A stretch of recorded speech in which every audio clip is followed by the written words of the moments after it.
Hello hello Gurjot, good morning sir. Good morning बच्चे। और क्या हाल है? बढ़िया। हाँ जी। ओके, बच्चे आ रहे हैं, कोई बात नहीं, ज्वाइन करने दे। मैंने सिलेंडर वाला क्वेश्चन करवा दिया था, देखना लास्ट लेक्चर में।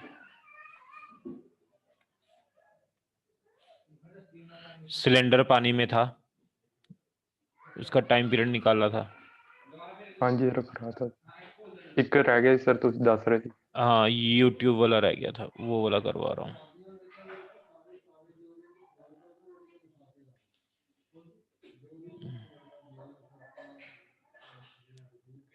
ये क्वेश्चन नोट कर लो, ये बोर्ड में भी आता है। ये भी 3 मार्क्स का इम्पोर्टेंट क्वेश्चन है। इसके अंदर क्या है हमारे पास? इसके अंदर एक ट्यूब है यू शेप की, इसके अंदर हमने ऐसे लिक्विड डाल दिया। इस ट्यूब के अंदर हमने ऐसे लिक्विड डाल दिया, ऐसे लिक्विड डाला हुआ। लिखो क्वेश्चन, आइडियल फ्लूइड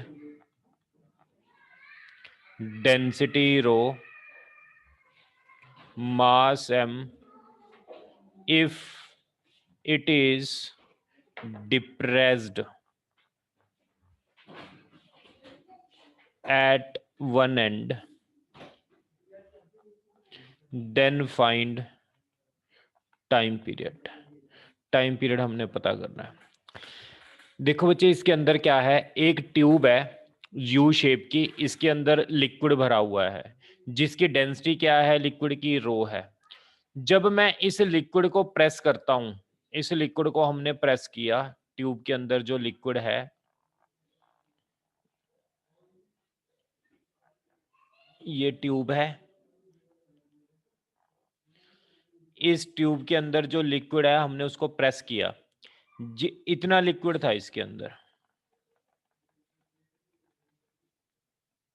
ऐसे। अब मैंने इसको प्रेस करना है, यहां से मैंने एक्स इसको प्रेस कर दिया, एक्स इसको मैंने नीचे प्रेस कर दिया, यानी यहां से ये खाली हो गया, इतना ये वाला पार्ट जो है वो खाली हो गया। एक्स मैंने इसको कंप्रेस कर दिया। अगर यहां से एक्स कंप्रेस किया तो यहां से एक्स राइज हो जाएगा। यस, हाँ जी सर। ये एक्स, अगर मैंने ट्यूब के अंदर कोई लिक्विड है, अगर मैंने इसको यहां से एक्स कंप्रेस कर दिया तो इस दूसरे एंड में एक्स क्या हो जाएगा, वो राइज कर जाएगा। ठीक है ना? एक मिनट रुकना। हाँ, अगर मैंने इधर से एक्स कंप्रेस किया तो इधर से एक्स क्या हो जाएगा, राइज हो जाएगा। अगर मैं इसको छोड़ूंगा तो ये लिक्विड ऑसिलेट करने लग जाएगा, ऐसे ऊपर नीचे ऐसे ऑसिलेट करने लग जाएगा। तो उसका हमने टाइम पीरियड पता करना है, ये क्वेश्चन है। अब सबसे पहले तो टाइम पीरियड के अंदर आप ये देखो, ये इसकी मीन पोजीशन थी, ठीक है, यहीं पर रुका हुआ था। अब मीन पोजीशन से हमने हल्का सा डिप्रेस कर दिया, कितना डिप्रेस कर दिया, एक्स। इधर से अगर एक्स डिप्रेस किया तो इधर से एक्स राइज हो गया, तो टोटल डिस्प्लेसमेंट कितनी होगी, एक्स इधर को एक्स ऊपर को, तो टोटल डिस्प्लेसमेंट कितनी होगी, 2x होगी।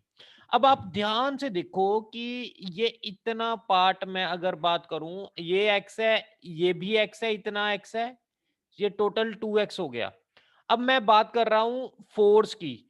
फोर्स क्या होती है तुम्हें पता है, mg के बराबर होती है। जो इसका वेट नीचे लगेगा वो कितना होगा, mg, m इसका मास, g इसकी डेंसिटी। अब जितनी फोर्स होगी एफ, एम मास क्या होता है, density into volume into g. अब डेंसिटी क्या होती है, density as it is, volume क्या होता है, एरिया इनटू हाइट। कितनी हाइट होगी इस लिक्विड की, कितनी हाइट है, 2x 2x into g as it is. इसको कंपेयर करना है f is equal to k x के साथ। x को छोड़ के सारा k होगा। k कितना होगा? रो ए टू जी। ये मेरा सारा क्या हो गया? k हो गया। तो टाइम पीरियड का फॉर्मूला कितना होगा? 2 pi root m by k होता था। k की वैल्यू क्या पुट कर ली हमने? k की वैल्यू पुट कर ली m upon rho A two g. This is your answer. Time period note कर लो, ये बोर्ड में आ सकता है क्वेश्चन। ये हमारा लास्ट टॉपिक का एक क्वेश्चन रह गया था, वो हम किया हमने कंप्लीट। अब नया टॉपिक स्टार्ट करेंगे।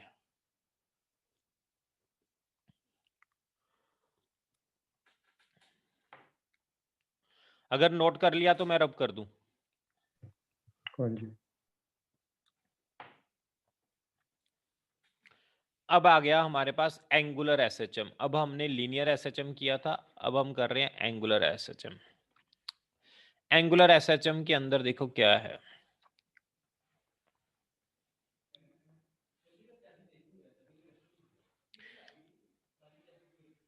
एक लीनियर एसएचएम जो अभी हमने किया है, लीनियर सिंपल हार्मोनिक मोशन। एक है angular simple harmonic motion. Angular simple harmonic motion. Mandeep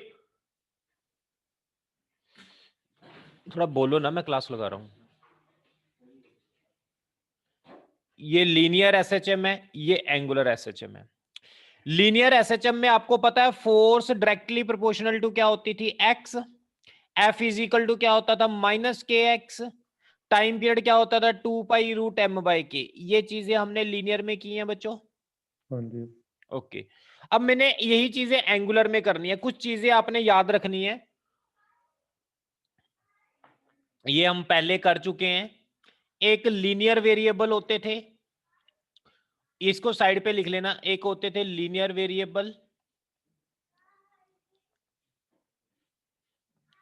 और एक होते हैं एंगुलर वेरिएबल। एंगुलर वेरिएबल का मतलब होता है सर्कल पे घूमना, ऐसे सर्कल पर घूमना। लीनियर वेरिएबल का मतलब सीधा चलना। अब अगर लीनियर वेरिएबल में डिस्प्लेसमेंट होता था, आपको याद है एंगुलर में क्या होता था? Angular displacement. लीनियर में डिस्प्लेसमेंट और एंगुलर सर्कुलर में वो क्या होगा? एंगुलर डिस्प्लेसमेंट, जिसको किससे डिनोट करते हैं? थीटा। अगर लीनियर में वेलोसिटी है, अगर कार सड़क पर जा रही है, उसकी मैंने वेलोसिटी v मानी है, तो अगर वही घूमने लग जाए तो क्या होगा? कोई बताएगा? Yes, any student?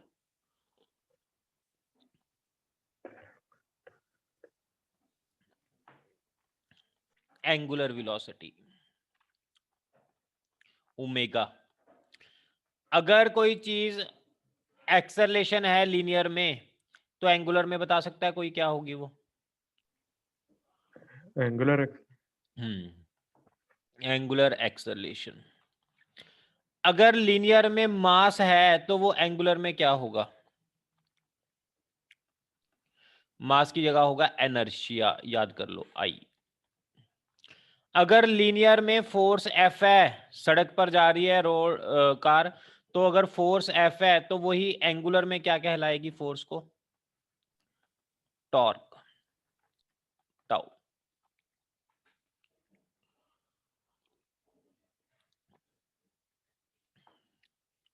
कोई डाउट है यहां तक? No sir. अच्छा, फोर्स की जगह क्या होगा बताओ जल्दी। अब यहां टॉर्क। एक्स की जगह क्या होगा? Angular theta. डिस्प्लेसमेंट। प्रोपोर्शनलिटी का साइन हटा के के थीटा। टाइम पीरियड क्या होगा? 2 पाई रूट। बताएगा कोई टाइम पीरियड क्या होगा? m by k। न एम की जगह inertia by के। के। ये फर्स्ट पॉइंट हो गया। सेकंड पॉइंट, यहां पर आपको x किसके बराबर था? Position of simple harmonic motion at any time t। x is equal to a sin omega t plus 5 था। हाँ जी। यहां क्या लिखेंगे x की जगह? theta। थीटा। अब देखो इसके बाद देखना जो चीज बता रहा हूं मैं आपको। ए क्या होती थी? पोजीशन ही होती थी, मैक्सिमम पोजीशन होती थी। जो मैक्सिमम पोजीशन होती थी उसको ए बोलते थे। यहां पर मैक्सिमम पोजीशन को मैं थीटा नोट बोल दूं, साइन ओमेगा टी प्लस 5। देखना कोई डाउट है?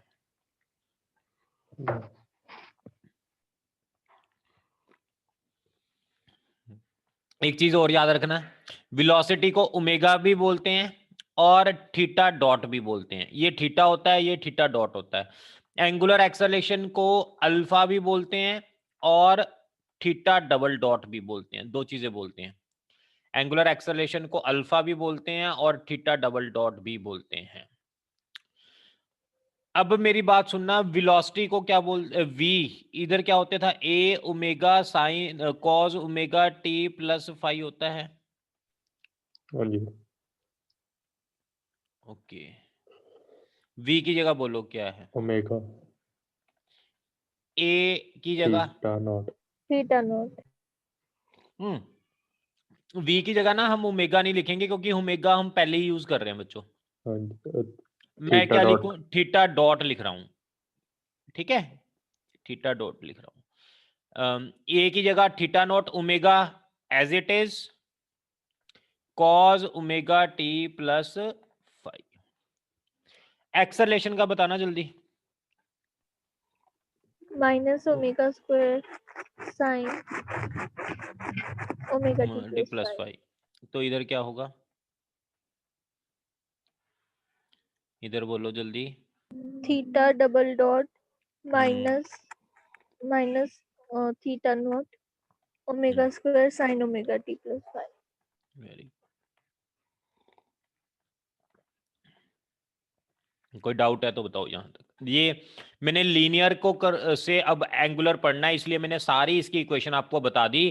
अब हम एंगुलर एसएचएम पढ़ेंगे, अब हम लीनियर एसएचएम नहीं पढ़ेंगे। अगर आपने नोट कर लिया तो मैं रब कर दूं इसको। यस ओके बच्चों, सबसे पहले ये 3 मार्क्स का क्वेश्चन बोर्ड में पक्का आता है, लिख लो। Calculate the time period of simple pendulum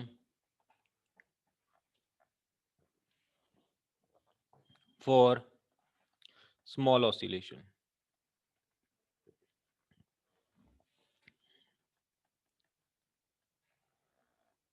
ये मास है ऐसे, हम एल इसकी लेंथ है।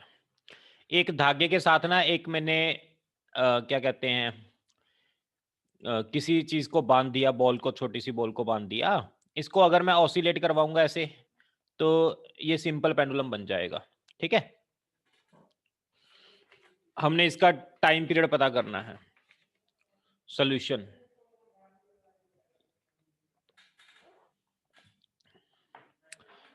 सॉल्यूशन के अंदर क्या है? एक थ्रेड है जिसका मास जिसके साथ हमने एक बॉब अटैच की है जिसका मास m है। इसको मैंने ऑसिलेट किया, इसकी पोजीशन से हिलाया, यहां पर ले आया मैं इसको, ठीक है, यहां पर ले आया हम इसको। इस जो थ्रेड की लेंथ थी l, अब इसका वेट नीचे कितना लगेगा, कोई बता सकता है? X m g. ये कितने एंगल पर मैंने एंगुलर डिस्प्लेसमेंट इसकी कर दी, कितनी? थीटा। थीटा। अब इसके बाद देखना, अगर बच्चों ये एंगल थीटा है तो ये एंगल भी थीटा होगा, देख लो। हाँ जी। तो ये वाला कंपोनेंट क्या होगा? mg cos थीटा, और ये वाला कंपोनेंट क्या होगा? mg sin theta. mg sin theta. यानी जब ये बॉब यहां पर पहुंच गई ऊपर, यहां से जब ये नीचे जाएगी तो कौन सी फोर्स इसको वापस लेकर आएगी? mg sin g theta. sin theta. mg sin theta. बच्चों टॉर्क का जो फॉर्मूला होता है फोर्स इनटू परपेंडिकुलर डिस्टेंस होता है, ये टॉर्क का फॉर्मूला होता है। अब फोर्स कितनी लग रही है, आप ये देखो कौन सी फोर्स इसको वापस लेकर आ रही है। mg sin theta into अब फोर्स के परपेंडिकुलर डिस्टेंस कौन सा है, ये वाली लेंथ, सॉरी ये वाली लेंथ बच्चों, जो है ये वाली लेंथ, इस फोर्स के क्या है परपेंडिकुलर, तो एल लेंथ हो गई जो इसके परपेंडिकुलर है। स्मॉल, अगर ये थीटा बहुत स्मॉल है तो साइन थीटा को मैं थीटा लिख सकता हूं फॉर स्मॉल एंगल, यहां लिख लेंगे फॉर स्मॉल एंगल। तो टॉर्क किसके इक्वल होगी, एम जी थीटा एल, ठीक है। जी compare with torque is equal to k theta, तो के की वैल्यू क्या आ गई बच्चों, m g l. Time period का फॉर्मूला होता था 2π√m/k, तो टाइम पीरियड 2π√m कितना आ गया, mgl/k। कोई डाउट है यहां तक, सॉरी टाइम पीरियड का फॉर्मूला होता था, एंगुलर में टाइम पीरियड का फॉर्मूला बच्चे क्या होता था, भूल गए आप। एंगुलर में टाइम पीरियड का फॉर्मूला क्या होता था, देखकर बताओ। sir 2 pi root inertia upon k inertia upon k. एक चीज मैं आपको और बता दूं, यहां पर जो आई अनर्शिया होता है, अनर्शिया क्या होता है वो देख लो। एक पॉइंट मास है जिसका मास m है, लेंथ l r है, ये इसके अबाउट ये पॉइंट मास घूम रहा है, तो इसका मोमेंट ऑफ अनर्शिया क्या होगा, मास इसका into into distance square into distance का स्क्वायर। अब मेरी बात सुनो, यहां पर मेरे पास एक मास है, ये लेंथ l है, तो मोमेंट ऑफ इनर्शिया I कितना होगा, मास ml square इनटू डिस्टेंस कितना है l स्क्वायर, अपॉन k की वैल्यू कितनी निकाली है, mgl, m से m कट गया, l से l कट गया, 2π√l/g। क्लियर हो गया यहां तक। हाँ जी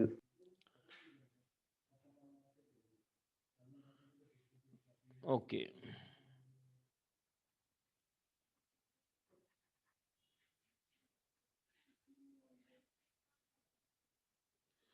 ओके बच्चों, ये नोट कर लो, बहुत इंपॉर्टेंट आर्टिकल है।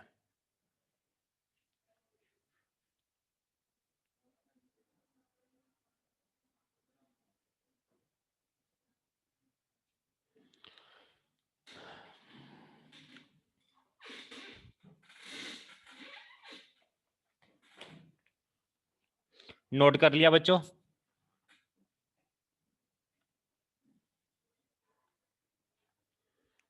रब कर रहा हूं मैं इसको।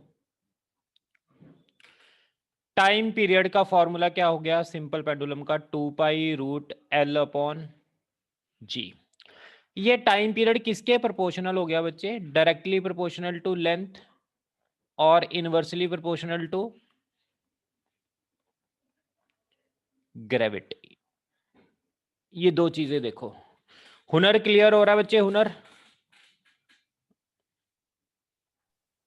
Yes sir.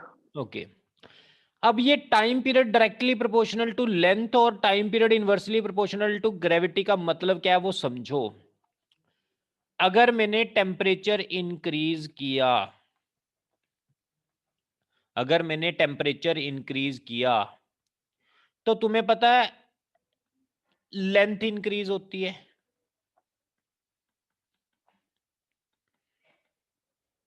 जो लेंथ होती है वो टेम्परेचर के डायरेक्टली प्रोपोर्शनल होती है। थर्मल एक्सपेंशन में मैंने करवाया था आपको।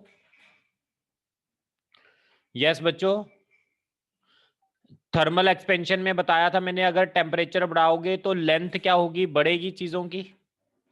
एक्सपेंशन होती है ना थर्मल एक्सपेंशन के अंदर, मैंने आपको बताया था टेम्परेचर बढ़ाने से लेंथ क्या होगी स्प्रिंग पेंडुलम की। यस, अगर मैं टेम्परेचर बढ़ाऊंगा तो ये स्प्रिंग पेंडुलम की लेंथ क्या हो गई, इंक्रीज होगी। लेंथ इंक्रीज होने से टाइम पीरियड, यस आगे देखो, ज्यादा is directly proportional to square root of length. इसका मतलब क्या है? Time period will also increase.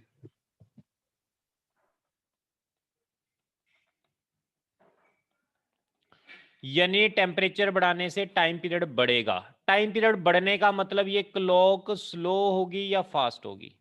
Slow. Very good. यानी ये टाइम पीरियड एक चक्कर लगाने में टाइम लेगा बहुत ज्यादा। अगर एक चक्कर लगाने में बहुत ज्यादा टाइम लेगा तो ऑब्वियसली इसका मतलब टाइम पीरियड क्या हो जाएगा? हमारे पास स्लो, मतलब टाइम पीरियड ज्यादा होने से क्लॉक क्या हो जाएगी? स्लो हो जाएगी। Time period will also increase, hence clock will become slow.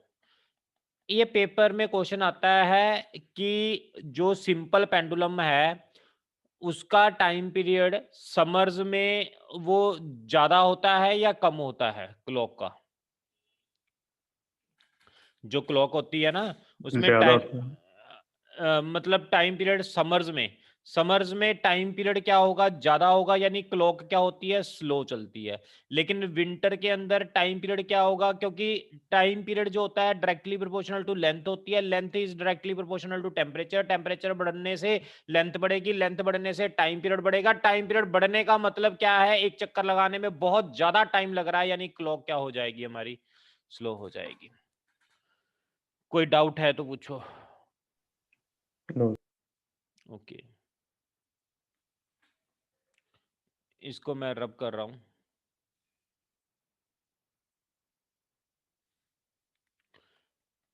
अब देखो टाइम पीरियड, एक तो मैंने टेम्परेचर का बता दिया था, अब मैं ग्रेविटी का बता रहा हूं।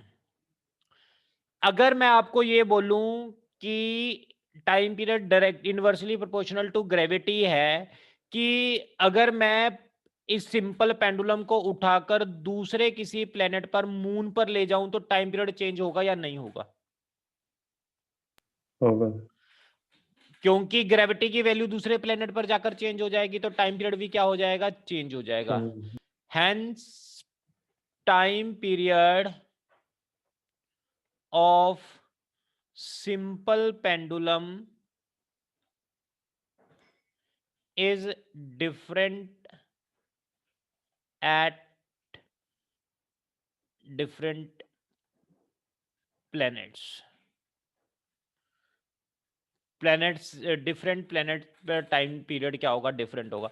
स्प्रिंग पेंडुलम में आपने देखा था, इसके अंदर टाइम पीरियड था 2π√m/k। मुझे ये बताओ, अगर हमने टाइम पीरियड मेजर करना है मून पर जाकर तो कौन सा पेंडुलम यूज करेंगे? स्प्रिंग पेंडुलम यूज करेंगे या सिंपल पेंडुलम यूज करेंगे? ये सिंपल है, ये स्प्रिंग है। Sir spring. स्प्रिंग, बिकॉज ये ग्रेविटी के साथ चेंज नहीं होता। नहीं तो अगर सिंपल पेंडुलम ले जाएंगे तो वहां पर टाइम वो चेंज कर जाएगा, गलत टाइम की रीडिंग नोट करवाएगा। ओके बच्चों, नोट कर लिया? यहां तक रब कर रहा हूं मैं।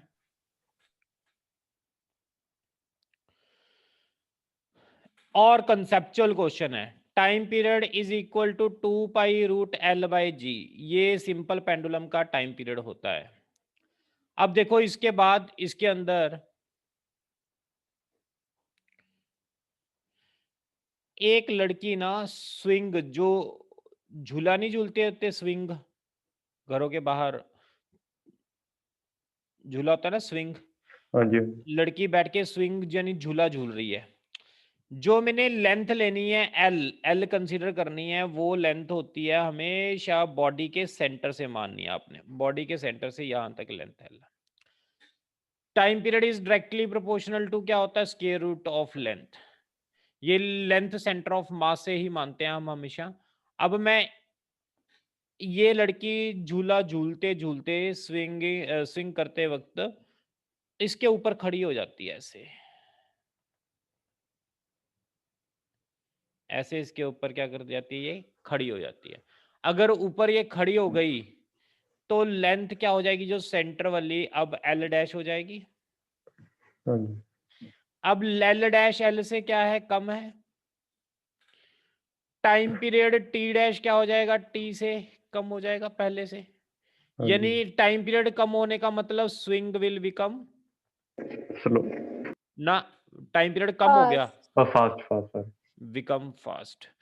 आपको पता ही होगा जो स्विंग हम झूला लेते हैं, ये अगर आप खड़े होकर झूला झूलते हो ये फास्ट हो जाती है, अगर आप बैठ के लेते हो तो ये थोड़ी सी स्लो होती है।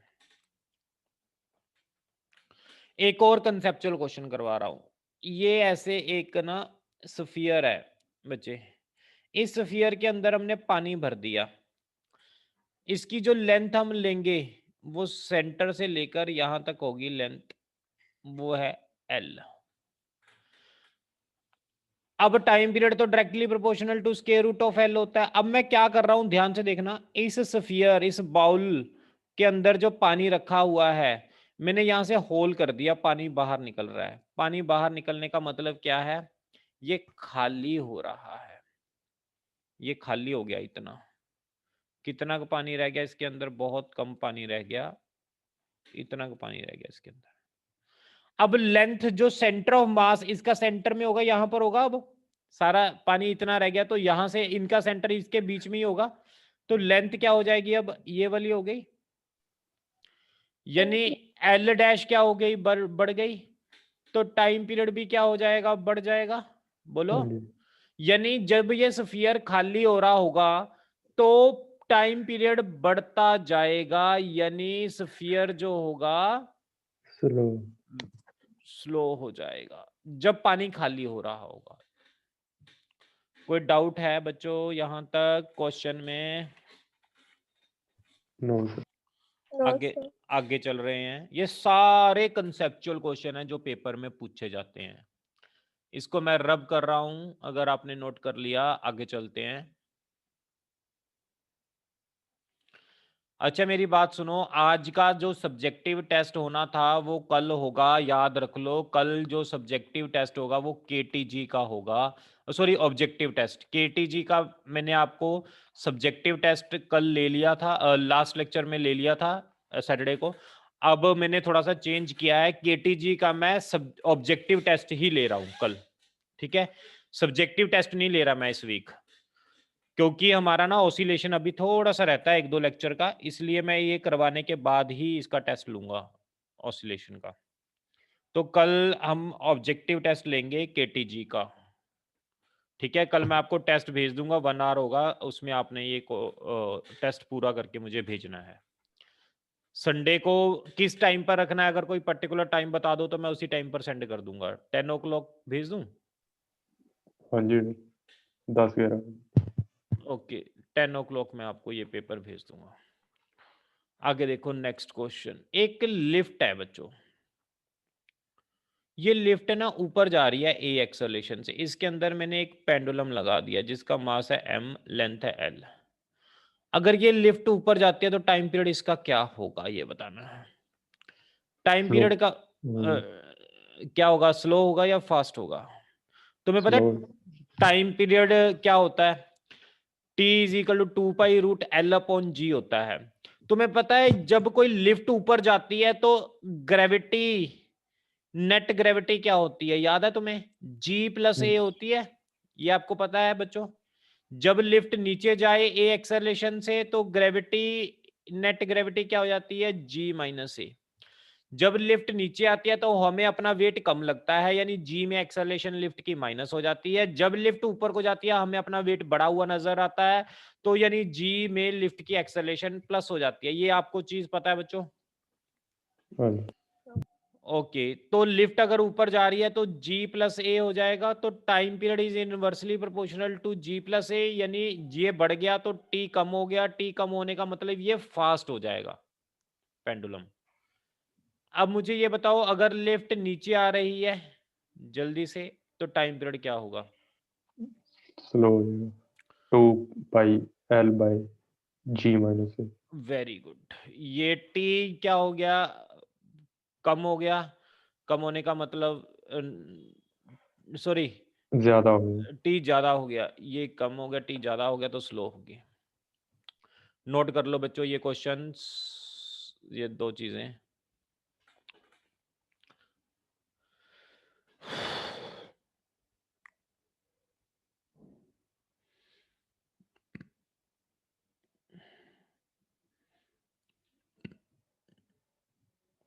मैं इसको रब कर रहा हूं।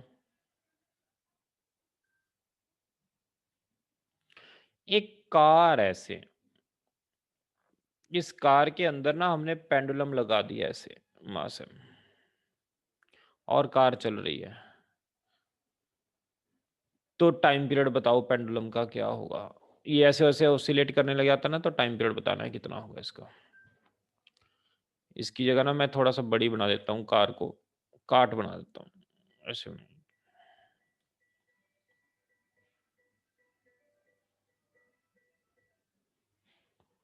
इसका मास है m, लेंथ है l। हाँ जी बच्चों, ये a एक्सेलेरेशन से जा रही है। मेरी बात सुनो, ये है ना आपको मैंने न्यूटन लॉ ऑफ मोशन में करवाया था, काफी टाइम हो गया इसको किए हुए को। तो अगर ये कोई काट a एक्सेलेरेशन से जाती है, m इसका मास है, तो इस पर कौन सी फोर्स पीछे को लगती है आपको याद है? अगर कोई एक्सेलरेटिंग फ्रेम हो, frictional force, pseudo pseudo force, force, pseudo force, mass into acceleration होती है सूडो फोर्स। यानी ये मास जो है वो कहां पर पहुंच जाएगा, कुछ देर बाद यहां पर पहुंच जाएगा। कितने एंगल पे? थीटा एंगल पे।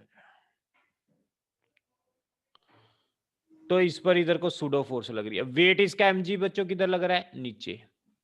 नेट ग्रेविटी बताएगा कोई कितनी होगी? इधर एक्सेलरेशन a है, नीचे ग्रेविटी g है, तो नेट एक्सेलरेशन कितनी होगी? G+A। जी नेट नहीं, इधर को जी ए है बच्चे एक्सेलरेशन, नीचे को जी है, तो नेट कितनी होगी? अगर दो चीजें 90 पर होती हैं तो क्या होता है? ए का स्क्वायर प्लस जी का स्क्वायर का होल रूट होता है, अगर दो चीजें 90 पर हों।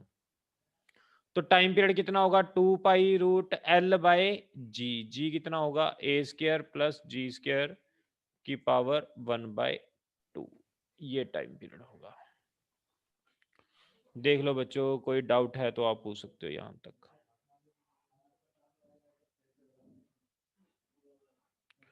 Okay done. हाँ जी। Okay thank you. आज आपने इतना ही करना है बच्चों, ठीक है? इसको नोट कर लो, कल आपका ऑब्जेक्टिव टेस्ट आएगा। Okay sir. ओके।